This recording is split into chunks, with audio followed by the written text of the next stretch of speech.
Hello and welcome back to Let's Play Rogue Trader with me, Bring It On. Before we get started, there were a few changes to the character creator that I noticed when I went back through. For the Homeworld Death World, this talent is now called Lifetime of Scars. It's the same effect as before, just has a different name. And Triumphs and Darkest Hours now have benefits and penalties. So for Illustrious Glory, we get +5 to Coercion, and Darkest Hour is -5 to Athletics. I'm sure there's more changes, but that's all I noticed when I went back through real quick. So let's get started.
An excellent place for contemplation. One has the best view of the cathedral from here. Mesmerizing, wouldn't you say? An impeccable manifestation of the God Emperor's sublimity. The man who has approached you is gazing down into the depths of the vast temple on one of the lower decks.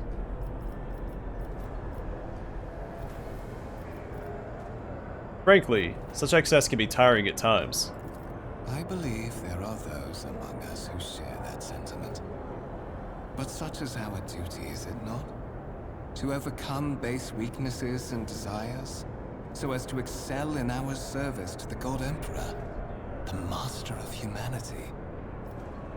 The man gives you a sympathetic look. He shakes his head and turns to you. Allow me to introduce myself. Conrad Voigtveer, Master of Whispers, in the employ of Her Ladyship Rogue Trader Theodora von Valancius. At your service. I haven't had the pleasure of speaking with you in person before. Voigtveer bows his head and focuses his attention on you.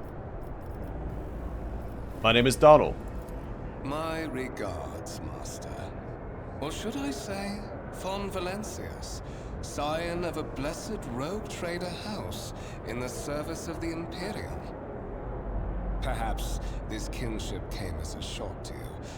Understandably so, given that all evidence of the connection was lost in the generations separating you and Lord Captain Theodora.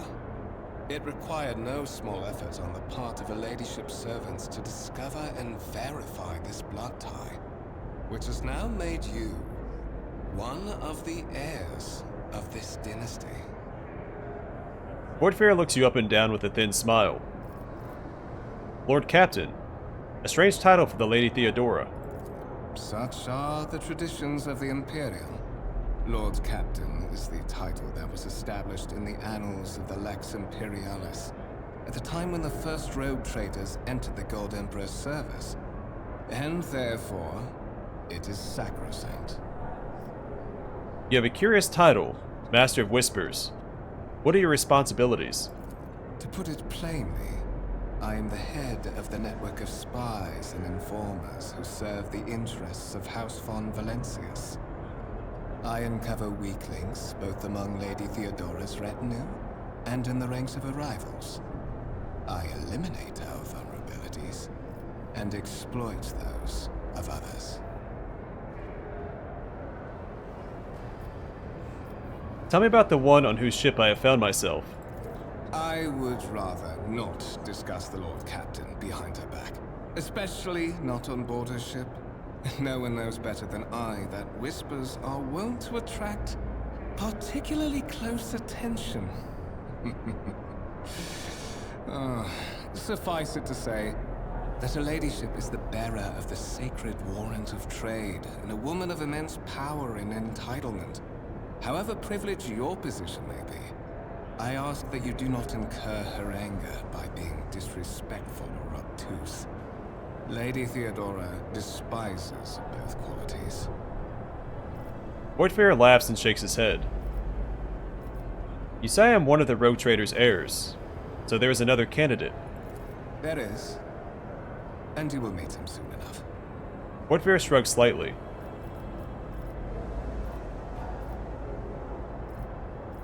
I feel like both these dialogue options will lead to the same thing. I assume you had some goal in mind when you decided to seek me out. Let us address it. But of course, I have come to invite you to a meeting with Lady Theodora. I imagine you have many questions for your patroness, and I'm sure she has just as many questions for you. It is regrettable that you haven't yet had an opportunity to speak. It has been an arduous voyage thus far. The Lord Captain and Master Ethelthred von Valancius are conversing on the observation platform. Let us join them there. I always have a backup plan. I know how to take risks.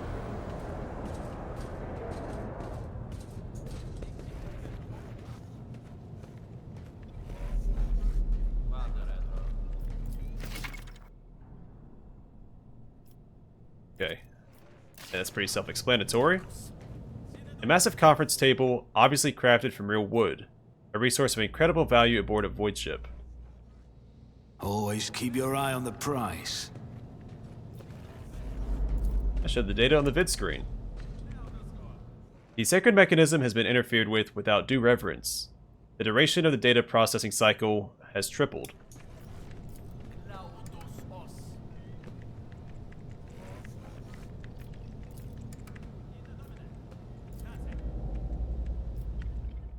Incomprehensible information is displayed on a large screen above the cogitators. Cogitators. You can make out references to unfamiliar systems and worlds among the numbers and logisticar symbols. So as I play through this game, I will touch on lore here and there. I don't want to get carried away with it, because it'll really bog down the Let's Play. If I stopped every time I wanted to say something, I'd probably add tens of hours to the series. A candlelit altar with a copy of the 2348th volume of the Lex Imperialis, the Codex of the Sacred Laws of the Imperium. And written by a traitor Primarch. Or get left in the dust. A massive twist of irony.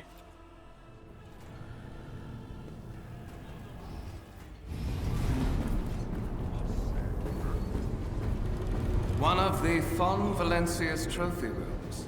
Perhaps you would like to take a look around after your audience with the Lord Captain.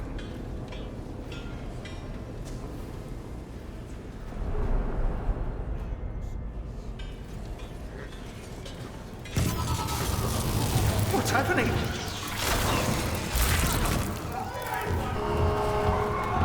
Run! The servitors have gone berserk!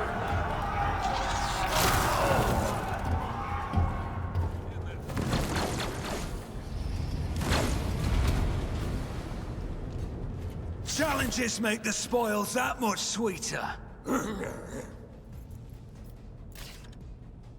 So unlike Owlcat's previous titles, this one is strictly turn-based. Also, I'm going to adjust the sound a bit.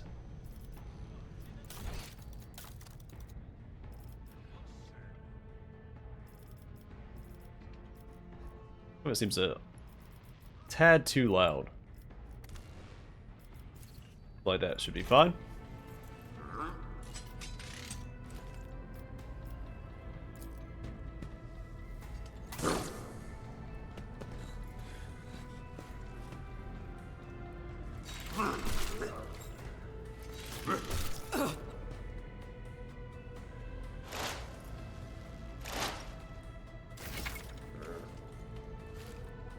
Okay, movement is pretty straightforward. You move a certain amount of tiles. Movement points, also straightforward.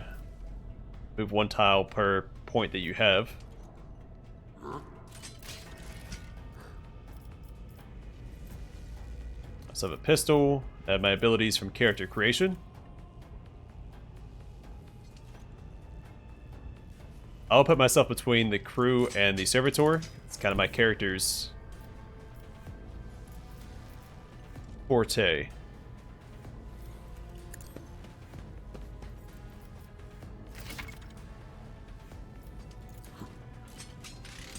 It's all pretty straightforward. Action points, how many times you can act in a turn. This costs 1 action point, and we have 4.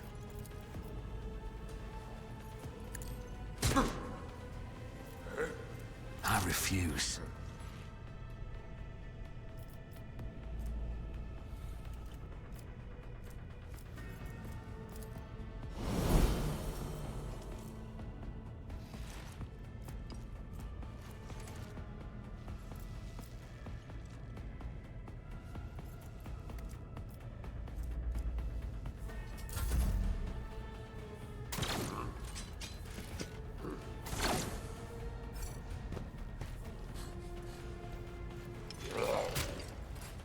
Well, I tried to save his life.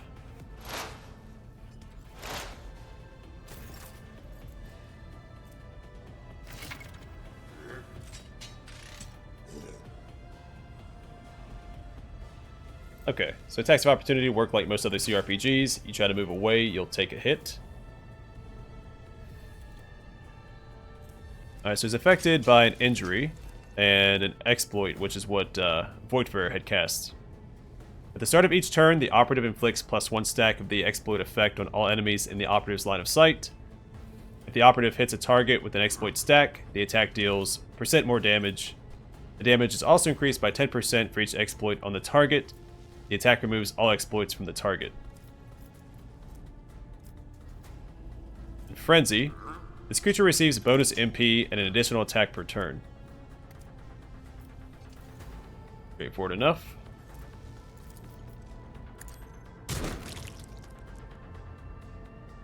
And done. I can scarcely believe it on a day like this. Poor timing for such an accident. Servitors malfunction on the officer's deck at exactly the same moment when the rogue trader and her heirs are gathered here. I have blocked all passages between the upper and lower sectors of the residential decks. If this is a deliberate attack, it should stop the culprits from advancing their plan. Without taking his eyes off the bodies on the floor, Voidfarer removes the Voxcaster from his belt and speaks a few quick orders into the device. Then he turns to you.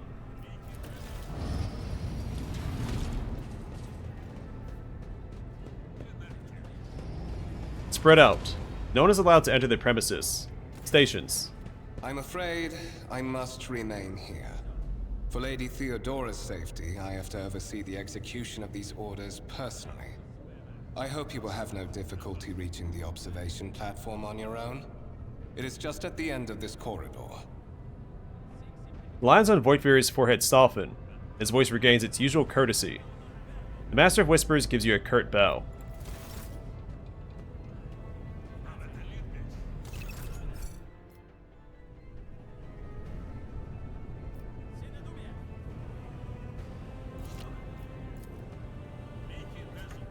The wires in the servitor's head are still smoldering. It would seem the cause of this malfunction was the short-circuiting of the motive force. Branchless sentry gun, constructed with the blessing of the Adeptus Mechanicus using a standard template construct, or an STC, in the manufactorums of Chiava Gamma. STCs are extraordinarily valuable. The Mechanicus will expend any resource to get their hands on one, especially if it's one that's intact. These windows look into the next room, not outside the void ship. You cannot make out anything through the cloudy glass, only the weak light filtering through from that side. Keep your wits about you. A violet alloy, which upon closer examination turns out to be a handcrafted object. Symbols carved with primitive tool are visible on the surface.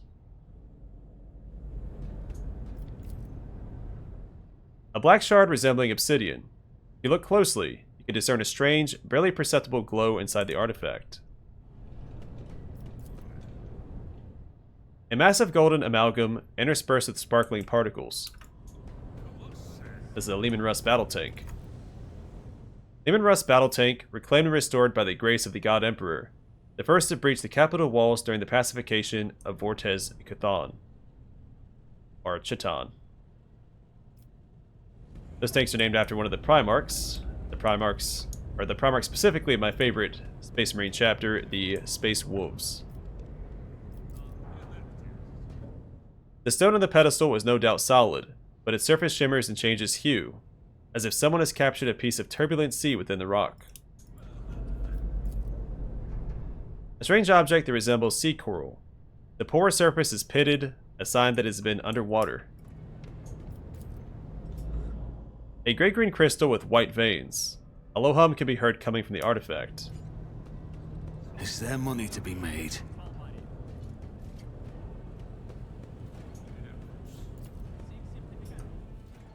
This exhibit is unfinished. Another symbol of House von Valancius' valor will be displayed here at some point in the future.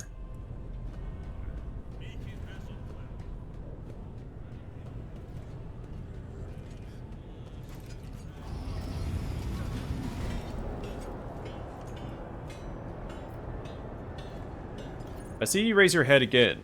I'll hand you over to the tech priest for servitorization. So the servitors that we fought, they are lobotomized people with only enough brain power to do very basic orders, also combined with technology. They're cyborgs. Mindless cyborgs for the most part. The Grand Void Ship Temple occupies the entire space below the officer's deck and is lit by countless candles and lumens.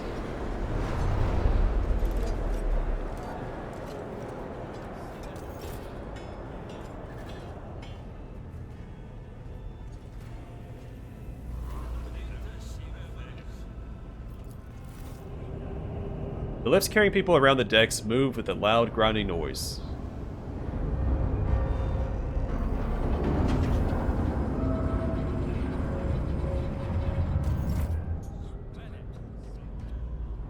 Can't go that way. Fate and fortune favor the bold. Always keep your eye on the prize.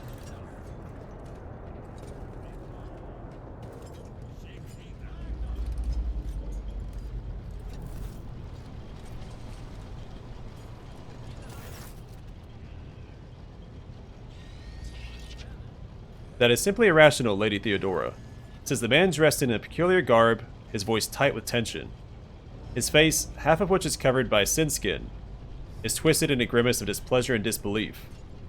Assimilation into the trade structure would be political and economic suicide, practically an admission of heresy. The tall gray-haired woman pins him with her gaze, her cybernetic eye flashing crimson. It suggests an alternative that would satisfy me. I have described the situation, no worse than my seneschal could have done. Make a decision. What will you do with Aeon the Sixth, Ethelthred? Survey the room. Your first impression of Ethelthred, who appears to be about 30 years old, is of parchment-like skin stretched over a tightly bundled mass of sinew, implants, and bone. The nervously twitching fingers, the face twisted by a slight tic, and the jerky movements are all signs of some illness or defect that has taken over his physical form. In stark contrast to Ethelthred, Theodora von Valancius' features appear as if they were carved from marble, eternal and indestructible. Head raised high, proud posture, hands clasped casually behind her back. Everything seems to emphasize the difference in status between her and Ethelthred. Behind the two of them, you see two more men. One is a gray-haired officer of impeccable bearing, who is studying the contents of his data slate. The other is a behemoth bristling with holsters and baldricks containing all manner of weapons. Our second candidate has joined us. The dry female voice and the powerful feeling of being watched force you to look at Theodora. The rogue trader is looking straight at you, and her gaze, like herself, is predatory and oppressive. Donald, approach and give me your answer. Consider this hypothetical situation. Aeon the Sixth, or Aeon 6, oh it's a world, not a person. A new world on the fringes of the Cronus Expanse. High seismic activity, regular magma eruptions, metamorphic rock deposits, prospects for large-scale mining. The world is populated by natives who worship some heretical underworld spirits that protect those who offer them sacrifices. Flights of fancy, you might say, but attempts to install ore extractors have failed for the second time. The mining crews sent to the planet's surface simply vanished overnight. My question to you is, what would you do with this poisoned treasure?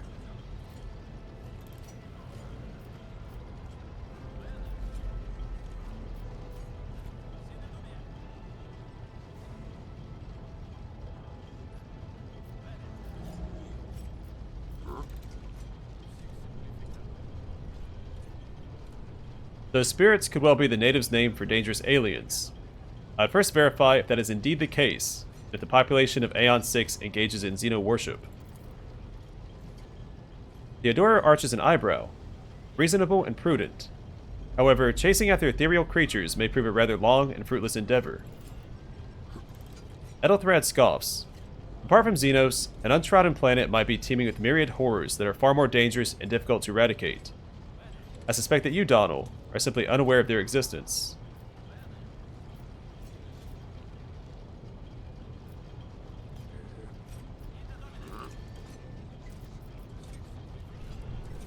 I gave a straight answer to a simple question, which, as I understand, was still more than you could do, Ethelthrad.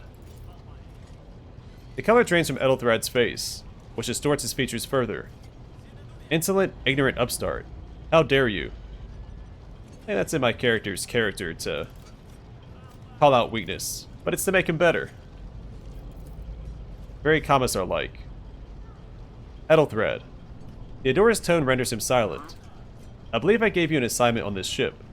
Explain to me then, why my senior congregator is still dawdling about the officer's deck, instead of proceeding to the middle decks to commence the inspection of the compartments in his purview. I beg your forgiveness, Lady Theodora. Your presence has such a profound effect on me that I well forgot the time. Ethelthrad bows ceremoniously and takes his leave without sparing you another look.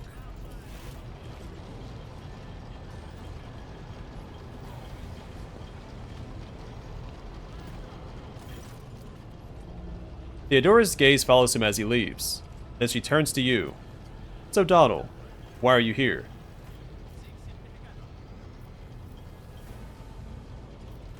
Was it not you who sent for me? Theodora scoffs. You have seeded the opening that was offered to you in a woeful display of meekness. Admittedly, this tendency is equally strong in all who toil in the Emperor's service. Immutable hierarchy, absolute obedience, lickspittlery, compulsion to please. I value none of these things. From the moment he and my envoys came for you, the terms of your existence changed. My name is Theodora von Valancius Massimo Afscaris. I am a rogue trader in the service of the God Emperor of humanity. My rights and freedoms are vindicated by a most sacred relic, the Warrant of Trade, kept aboard this very vessel. Mine is the honor to venture into the darkness beyond the Imperium and carry humanity's light where powers wicked and heretical reign and bow death and ruin to us all. It is my decision alone to determine the fate of whatever I find past the bounds of the explored void. Every world I discover, along with all there is to find thereon, resources, people, riches, and mysteries, is mine by right. I command millions of lives, rule over numerous planets, and possess fortunes that no planetary governor or commander could dream of amassing. And you, Donald, are one of those with the von Valancius blood in their veins, and a rightful claim to this inheritance when the hour comes. One of. Does this mean there are other heirs? Naturally. Some have yet to arrive on board, but you've had the pleasure of meeting one of them. Ethelthrad may be somewhat disconcerted by the scale of the responsibilities that may potentially fall upon his shoulders. However, I have a good feeling about him as a candidate. Blood right alone is not enough to earn the high honor of becoming the bearer of a warrant of trade. Nonetheless, your abilities and talents may yet prove useful, if not for the role of Lord Captain, then for one of their closest ally. Theodora sighs and looks away pensively for a brief moment. Alas, Even those responsibilities can at times be too challenging for those who share your blood. Conrad Voigtveer served me for many years before he made his mistake.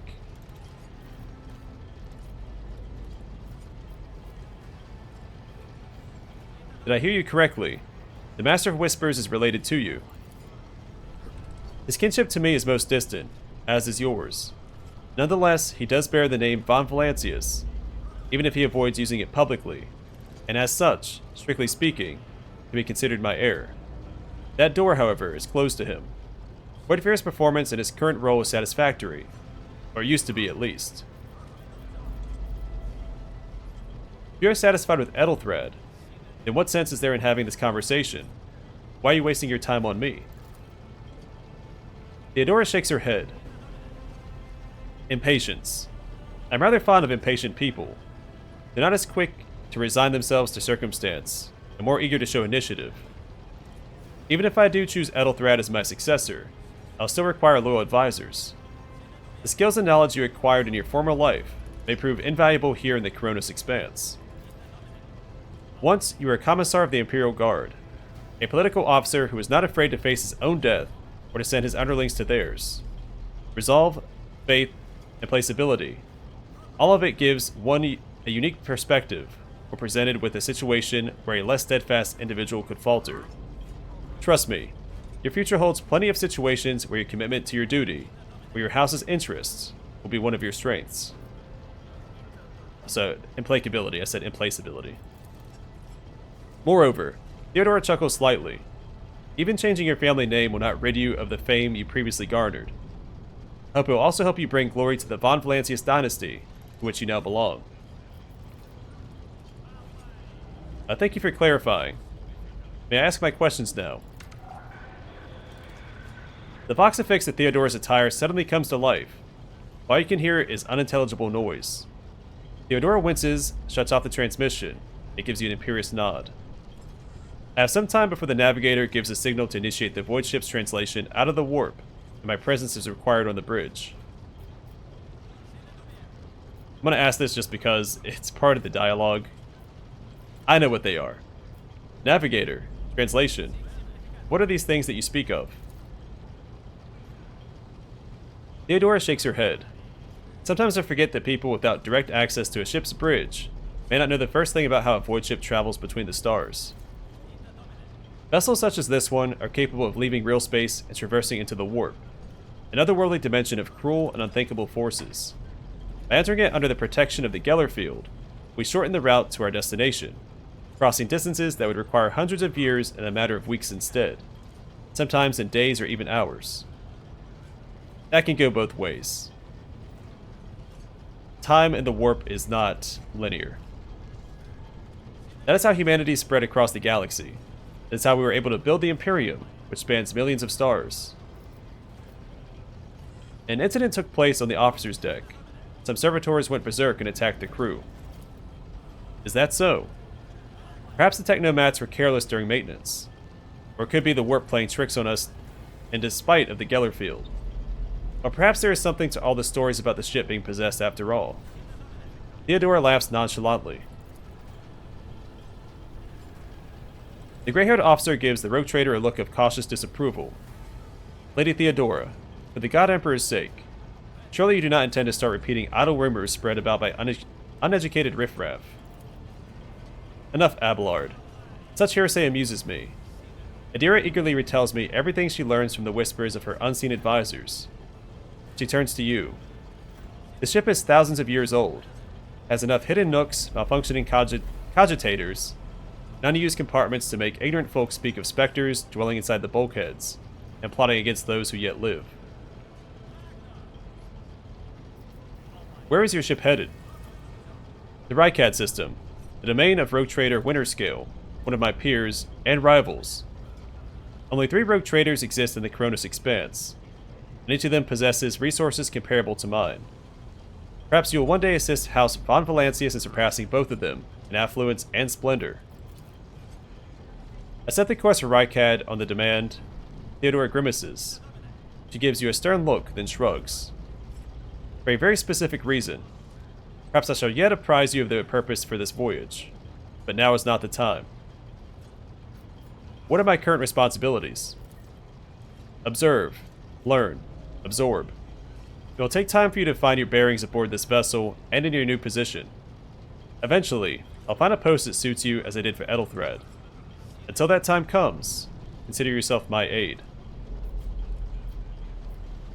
I'm not going to say that. It sounds too beggy. I have no more questions. In that case, I shall head to... Theodora's Vox awakens once more. This time you pick up shouting. The Lord Captain freezes, listening to the Vox cast, then nods and draws her weapon.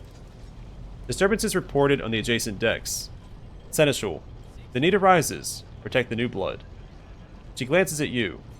It is possible that the chance to prove your worth may present itself sooner than you may have anticipated.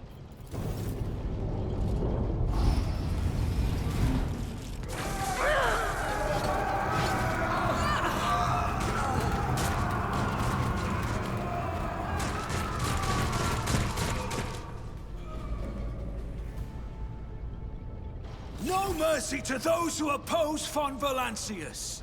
So all combatants act in turns, and their order is determined by an initiative roll. The order of turns is displayed on the left side of the screen from bottom to top. The character at the very bottom goes first, the one above them, and so on.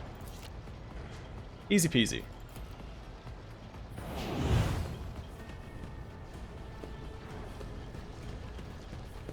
I took care of this one.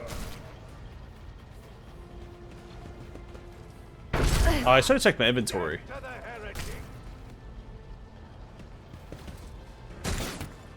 It's possible I have a melee weapon that I just didn't equip yet.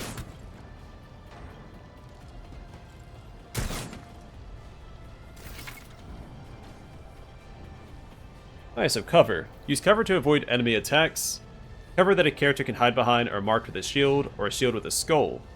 When standing close to them, the character will automatically take up an advantageous position. In this case, the chance that enemy attacks will hit the cover and not the character behind them increases. The character will now receive a bonus if attacked from a side not protected by their current cover. Pretty straightforward. I'm ready for whatever comes. Who, if not me? Well, I did my best. I won't compromise my principles.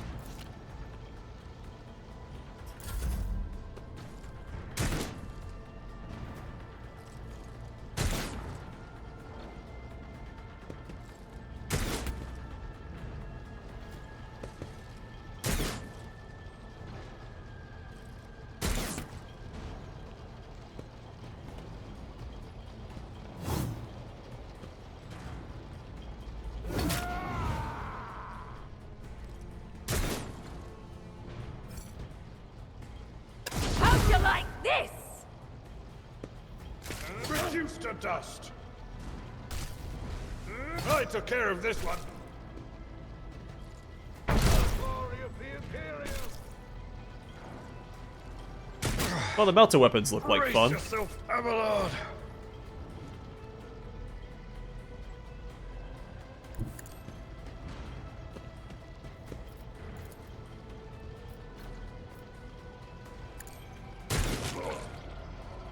I'm helping.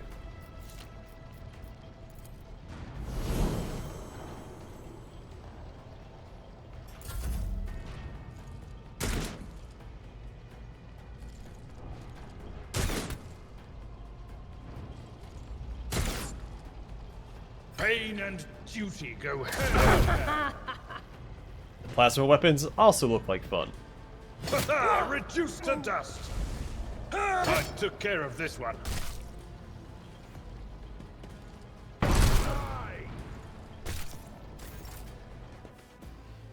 I did my part. Missed a shot and took out one heretic. Theodora waves her hand in a commanding gesture. Mort, take a team with you and clear a path to the transport line. Do not let a single Horse Son survive. The Rogue Trader turns her eyes to you. Didn't bat an eye when that scum burst onto the deck, Not bad. I've seen many an officer who panicked at the sight of combat on the upper decks. The false sense of security offered by their position makes them that much more vulnerable to the harsh realities of warp travel. She looks at the box in her hand. All you can hear is lifeless static.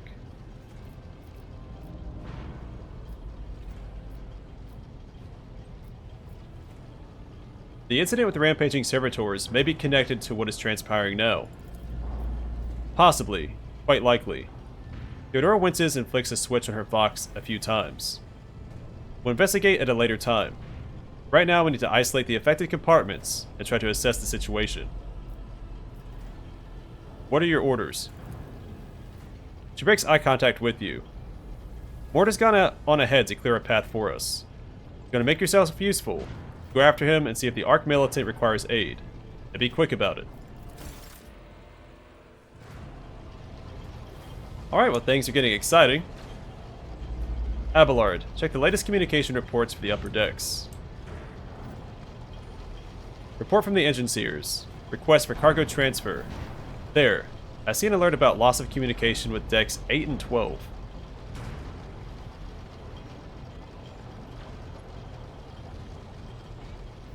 Alright, well I'm going to call it here, and next time we'll pursue Mort and make ourselves useful.